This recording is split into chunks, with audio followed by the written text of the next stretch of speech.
Bonsoir et bienvenue chez nous. Vous êtes bien branchés sur Rango TV à Manchester. Ce soir, je vais vous parler de divers. Des divers, ce sont les informations, ce qui se passe en République démocratique du Congo. Et cause à la malamu to sangisa français na lingala poete toko kakosolola na bola mupenza lelo. Masolo ezali ebele kasi toko résumé yango na temps moke pour que toko kakozala na moyen ya ko comprendre maimanso tokoloba. Mbote mingi na baibanso bazai kolanda, mbote mingi na baibanso bako aimé page na biso tope canal na biso ya YouTube. En tout cas, na sengi na bino lisali simonene to senga ki alite boko kako linga tope ko aimé page na biso canal YouTube bope saba like pour partager na baninga. Lelo na kope sambote na baninga oyo balandaka biso ebele mais na kobanda na mama Sévérine Dianté zwa mama Sévérine Dianté zwa vandi bongo na Kinshasa baninga oyo bamesana ko partager ba vidéo na biso. En tout cas, maman Sévérine Dianté zwa un grand bonjour à toi. J'espère que tu vas bien. Dieu aidant, on se retrouvera un de ces 4 matins et ce sera vraiment bien. Bandeko babolingo nazai na bato ebele ya kopesa mbote na bosanite mama Arubu kuna na Goma. Tokopesa pe ndeko mwana ya Goma mosusu azai na biso kati na Manchester. Ezali bongo mama Nadia bambote na yo iyango wana. Na bandeko ya Manchester na bosani pete Cyril Modogo, le président de la communauté congolaise. Un grand bonjour à toi. Pedro Malungu, un grand bonjour à toi. Je n'oublie pas Firmin Bondo, un grand bonjour. Vivien Bonjeka, je dis bonjour. Je ne peux pas oublier mon ami et frère, il s'appelle vraiment comme il est, Mwanaya Bakotewana. Papi Moussongo, prix Nobel, et Blaise Simbu, vraiment l'incontestable. Oyo Cyril Modonga Bengaka des affaires. Bon, il m'a habité à Bengaka des affaires. Tout ce que je voulais seulement, c'est de vous donner quelques noms et dire bonjour. Hippolyte Makela, un grand bonjour à toi aussi. Je parlais de Guy Bochard Molongo. En tout cas, l'homme des actions concrètes que je n'oublie jamais. Voilà. Mama Lisa Ponga, omesana ko zika misapi pona ko lambela biso. Lo lenge moko na mama Nelly kuna na Chitamil. À côté de papa Vivien. Maman Nelly Makangi la peine à repérer mbote. Ebele. Vivien Bonjeka Tozongeli. En tout cas, mbote nayo yango wana. Je ne peux pas oublier mes jeunes frères aussi. J'en ai beaucoup ici là. Il y a Rocco Martino. Il y a Rocco. Bon, je l'appelle Rocco Martino. Mais Rocco l'anglais. Je pensais à Firmin Bon de l'anglais aussi. Le garçon anglais, lui c'est le garçon anglais, l'autre c'est l'anglais. Don Pouya, le grand frère, en tout cas, un grand bonjour à toi, pourquoi pas. JR, un grand bonjour à toi aussi. Mazini, Bajos, Bambo, Tenabino, Yawana, Pita Balobi, Yena Misala Maboko, Asakanakate. Toko sou qui s'appelle la dédicace, mais en tout cas, lelo na yelvino masolo, te to talanano elo ni zai koleka. Na linga kina banda na masolo ya mvanje mena ina betela na masolo ya Fally Ipupa. Vous êtes tous sans ignorer que Fally Ipupa va bientôt jouer le 29 octobre, concert jusque-là, ils allaient maintenu. Moi, mi koleki, moi, ba eko ya balinga ki ba canceler concert, moi, ba tike ba kataki kote ka me ba tike zunga mi kote ka pe makamza ko tambola bien. Bato Balobi, pourquoi Fally Ipupa kosala le 29 octobre, à Kobeta concert il y a Martyr. Stade de Martyr et ko Ningana. Fally Mokalobaki stade de Martyr à ko balola yango. Ko balola yango na sens nini peut-être bato baolunga ko comprendre on a ndenge na bango. Bato ya polémique baoluka ba kamata yango ba mema yango na polémique pour que ba loba te Fally az inventa, Fally a lobby trop, Fally a lobby ma blamo, Fally a lobby ma be ba commentaire voilà ezay nyon sonatina te. Fally, c'est un jeune garçon de Bandalungwa, à Beta Musique, Boyoka Yemo, Atanga Batala longtemps, Atanga Bakibinda, ils ont bisika pe baboya qui est au coin de Bawenge, musique à maison, mais Rakendegi, mais Simba quitté. Voilà quoi. Donc, Ezali, passage à vie à moto. Passage à vie à moto, Et la kisika ke moi na banda la loba ki ba ambition ya lito ke nango moi mosika. Na ba ambition na la kisaki biso a la kisi pete akomi alongba ki na ba orchestre na bango ba tala la tombe orchestre mike ya nzela ya simandako aleka kite ye wana koma ki na quartier latin. Na ko betaka pembe na ko firmide amona ki te sima moi bambula ndako ki de ko kenda pe ko sala eloko na ngai akendaka na ba jeu ya ba chute sima ya ba pardon, chute à Sima, na ndenge ya ba mise en disponibilité, avant d'appeler banda pe à sala orchestre naie, azala orchestre te bazali na orchestre d'accompagnement, o boyebi tozali na ba te belé madruma na otanga bato na yebi moi bien, ba basé belé quoi. Boloké, bon, ba basé belé, je n'ai pas besoin bon à télé, ba basé belé en basi, ba te belé en tout cas ba musicien Fally, na pesi bino nyonso mbote. J'ai pas tous les noms. En tout cas, Boyebi Bango, donc je dis que ces gens-là vont être à côté de Fally Ipupa pour que Babeta vraiment Masolo ya bloqué stade. Que bloqué stade, est-ce que c'est difficile pour la Fally? Non. Et ça peut être difficile pour la Fally parce que énergie au Fally Azanango. D'ailleurs, on a observé qu'il Fally na concert à Manchester il y a 2 mois presque 2 mois tout à un festival Moubeta Kiawa. Mais en tout cas, le live où il fallait à Betakia, et là, qui était fallait à Zaina, énergie moko, yama kasi, énergie yaba jeune. Donc, Azako Betandoule avec, au rythme d'un sportif, un sportif ou Azali ko kende akena bitumba. Fallait à Yaka na scène comme un bagarreur, comme un boxeur. D'ailleurs, quand on dit Fally Bomaye, les gens croient peut-être que va boire quelque chose qui fait rire. Mais non, en réalité, qu'est-ce qu'on interprète? Parce qu'il fait d'abord de la maison aussi, quoi. Donc, talakaba la maison mère. Donc, Ferré, tant on va le baraquer, Fally Bomaye, quand ça rasout, qu'il a fait, non, c'est même pas ça. Enlever cette idée-là, parce que tant on va le baraquer, Fally Bomaye, le lingue, la façon dont il vient sur la scène. Quand il vient sur la scène, c'est comme si Azab boxeur à quelque bunda bitumba. J'ai vécu ça dans un festival où il s'est remarqué à Manchester. En tout cas, vraiment, Wana et Laksaki, le lingue kani, la façon dont Fally vient sur la scène, nengaza comme mata la scène, Archa Pamba, et Saleli, et Beteli, et Yembeli. Certes, vous direz que Fally a un grand chanteur, ça c'est d'après vous. Mais quand on a un grand chanteur, finalement, Laksaranin, so Moutaïm Baranagam, so Moutaïm Baka, Azula Nagam, c'est un chanteur déjà. Le grand chanteur, c'est par rapport à ma réalisation au Azosal. Ne prenez pas le grand chanteur seulement parce que Azan a belle voix. Oui, ce total, il y a critère, il y a un bon chanteur. Bon chanteur, tu comme Kozasiko, yo, belle voix, mélancolique, tu comme critère est comme belé. Mon temps, ça fait critère, oh, il y a Monique, Ezali, il y a grand chanteur, voilà. Donc, na yango l'air moko makamsu tro barato barate toza koloba parce que to yebi o to lingi tozali na posa to komisa moto o biso to yebi. Mais moi je préfère encore vanter ba œuvre ya moto, c'est-à-dire elle là koni moto na sali pour que ba bengue grand chanteur, elle là koni moto na sali pour que ba loba kazali bon chanteur, parce que ngana pesa ka moi différence na bon chanteur na grand chanteur. Donc bon chanteur ezali moto oyo azaina milieu ayebi ko yemba. Un point, un trait. Alandaka gam, ngai mope, son babi qui n'a pas bon chanteur. Bon, douter n'a parce que peut-être yo dans le monde ngai sikana o yembate, topo yo kangana na yembate, mais bisotan to yembaka. Bato musubino boku misalelo bazala kate.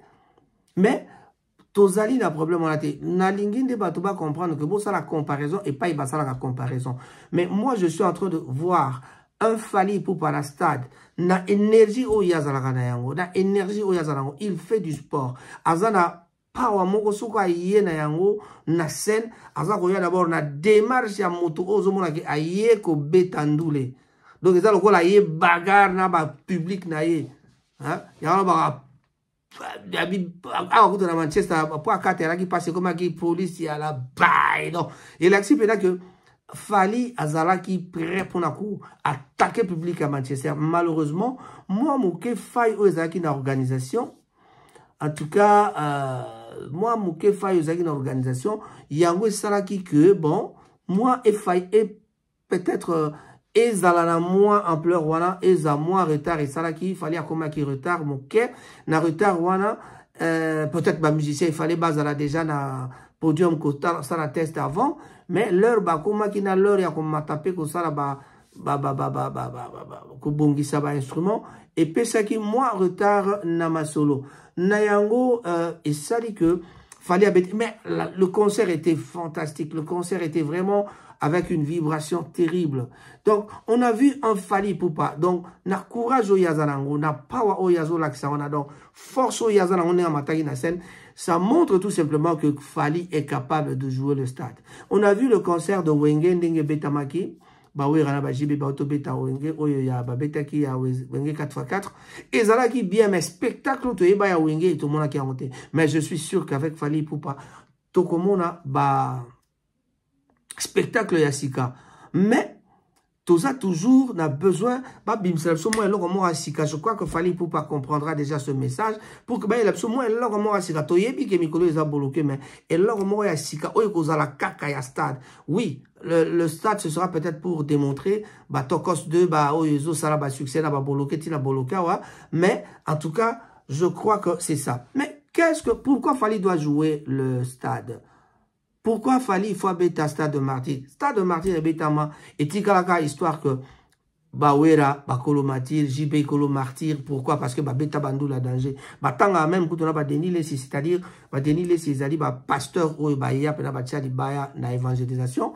Bateau, on dit la stade. Donc, et histoire, alors, ce défi-là, Fally, il faut à relever en tant que Ndouli. D'ailleurs, Ndouli, la Congo, Tambolagana, moi, ma solo, yandé, moi, donc, défi Tembe. Tout différenciement, que défi na Tembe. N'est trop qui bon chanteur, na grand chanteur. Donc, Tembe, et Tembe, zalite, moto, o, yabite, na ko beta, pona, la, ki sa bateau, ke naza danger. Mais défi, et zalike, et là, quoi, mon nene, balinga, c'est ça le défi. Je dois jouer, je dois remplir le stade. C'est ça le défi. C'est de remplir le stade. Dis moi, qui n'a qu'au ballon la stade, voilà. Qu'au ballon la stade, voilà, tout le monde. Mais, on a prévoir, bino, on a prévenir, bino, que ceux qui vraiment, tokoza, nagisha, ça, nalobina, bino, toza, na posa, tout le monde, ndenge, bako, ballon la stade, voilà. Mais ce que je suis en train de dire, ceux qui ont tout ni, bateau, et belé, à ta blaise simbo, soko tournier le camboyo, à Kobanabino, ce sera toujours possible. Fally le fera bien. Donc, même au pas au place Azali, à Yebi que, en tout cas, Fally Azali n'a pas wa oyo, à ko balo la pena stade, voilà.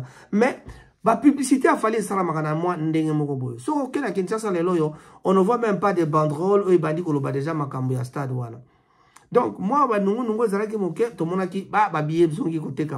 donc, ça veut tout simplement dire que Fally a ça, na façon na yako sa la makam. Bah, si banda publicité kala balobate, stade kobeta matoko balola yango. Aloba ki na bino, a prévenant ki bino abiki, nako ba invité, ata bakozala, nako tanga bangote avant, c'est-à-dire nako annoncer bangote de façon à ce que boye baki na akobeta na pouvoir ton amakasi ya Fally Ipupa.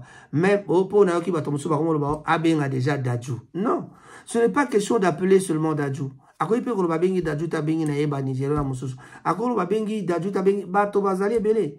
Akoyi ko benga pe Maître Gims Saya. Donc et ça toujours et loko moko oyo bato bazela pour concert ngo za pe bien moi couleur ya baninga pe fezalati.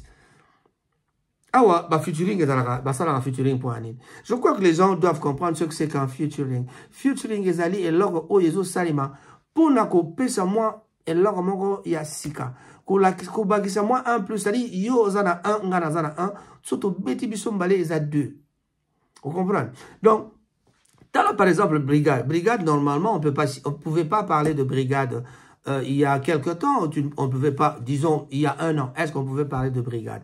Brigade, il est venu en Europe, il était malade, on l'a opéré de la tête, et puis après, voilà, Brigade s'est retapé. Mais Brigade, avant d'Akina Simati, à Taltabin, non, pour la zone, à la scène, pour la sala, bah, featuring. Ah, bah, bah, featuring, à Kena, moi, à côté, bah, Afrique, à ça, les featuring, là, bah, Afrique, à Zongia, bah, à Betisco, na, bah, Dadjo. Tala, et Sika, Brigade, a commis.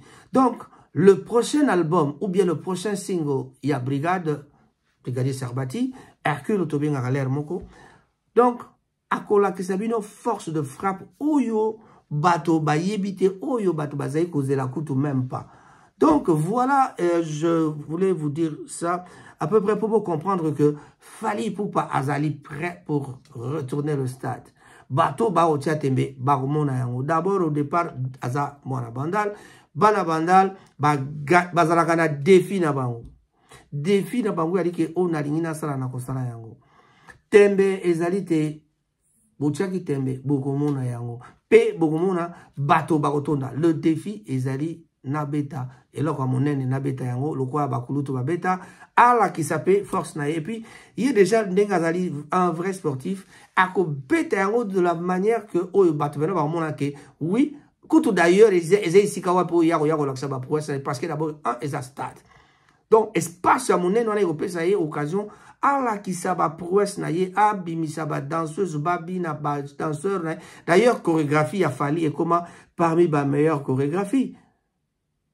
Et comment parmi ma meilleure chorégraphie, je suis dans sa bakoko. Dans sa bakoko, il y a un côté. Mais, mais en tout cas, na yebi que Fally ako sepeli sabato.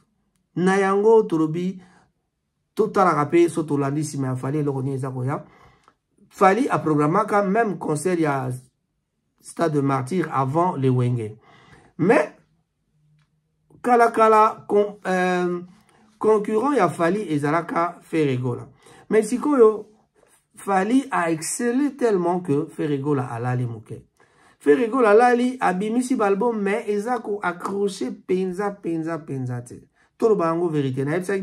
Quand je critique comme ça, ou alors analyse on a tout ça là, c'est parce que je suis en train de prendre ça au sérieux. C'est-à-dire, je fais une analyse tout à fait normale, systématique, dans le sens que nazo loba vérité, oh nazo kanisa, ezali, oh yonga nazo kanisa, oh pe nazar mona. Je crois que vous aussi, vous êtes en train de voir la même chose. Dans le temps, on parlait de Ferré comme étant le concurrent de Fally, mais Sikoyo est commis que Ferré azali sous son concurrent n'a été. Parce que Fally a excellé tellement, a mati tellement que Aza sous la concurrente.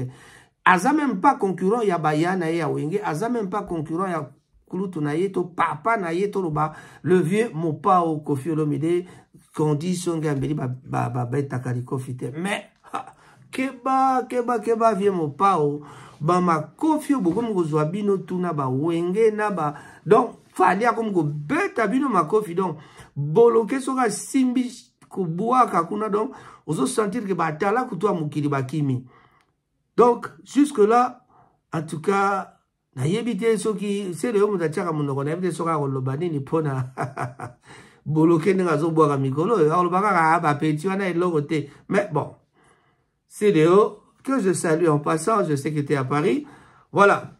Alors ezali eloko oyo tokomona spectacle tokomona donc Fally vous avez prévenu abenga bato te ako loba eloko te pe ako lakisa moto moko te ke akoye sa bato te ke featuring plutôt ba invité na ngezali bango baye akoloba yango te soki pe bakozala ekoye balakaka na suka ekozala te ke bato baye pona ba invité wana ba bato bakoya pona Fally Ipupa mais boye bakaka ke ba grand prêtre déjà bazalaka tout autour ya Fally donc ça veut tout simplement dire qu'on peut voir facilement un Dadju, on peut facilement voir tous ces Ivoiriens là, tous ces Camerounais, tous ces Nigériens qui ont déjà chanté avec lui et nos frères Naza que Black groupe wana ba brigade ba koki toujours koya donc ezali na makambo oyo tozo zila to mona onan to monite bande ko ba bolingo ya ko beza mingi te na kangama kina lisolo Fally mais en tout cas masolo ezali belé mais pour na lelo na linga kina betela bino kaka Stade de Martyr ya Fally ezali kuya Stade de Martyr ya Fally ezali le 29 octobre 2022 oyo ba kozala kishasa. D'ailleurs, je ne vois pas pourquoi les gens resteraient à Kinshasa. Même si vous avez Baya, il peut pas azali prêt. Aroye la bino ma Koffi ako beta ma Koffi pendant niveau mon d'ailleurs, dès na na bino énergie o yazanango ba vie bazanango te donc eza difficile moto alunga Fally Ipupa parce que na énergie azobeta ndule na kilelo azakobina na kilelo kilelo ezali nini kilelo yali makambo mikolo yo ndenge ndule eza kosalama faut zala na courage faut zala na power faut zala sportif faut zala prêt ya ko affronter ba public faut ya na force moko ya frappe ezala na chant ezala na ebineli ezala na esaleli ya masolo ndule ebetama pour que bato vraiment baebate ça c'est Fally Ipupa qui joue. Alors Nayango, tout ce que je peux vous dire, ou tout ce que je peux souhaiter à notre jeune frère Fally Ipupa, bonne chance le 29 octobre 2022. En tout cas, je terminerai mon émission en disant un grand bonjour à mes jumelles, Timba Moussaï et Ntuzi Moussaï. Un grand bonjour à vous autres. En tout cas, je dis un grand bonjour à Mama Edouissou Nimba. Je pense aussi à Nene Kapaya, en tout cas, kuna na mboka, celle sur la mboka nini, kuna bazalaka, kuna pembeni, kuna na Richard.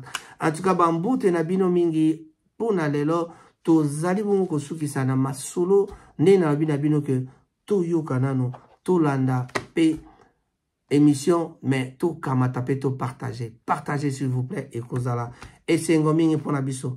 C'était Raphaël Ngoma, votre présentateur à Manchester, Rango TV. Partagez et abonnez-vous. Merci beaucoup. Au revoir.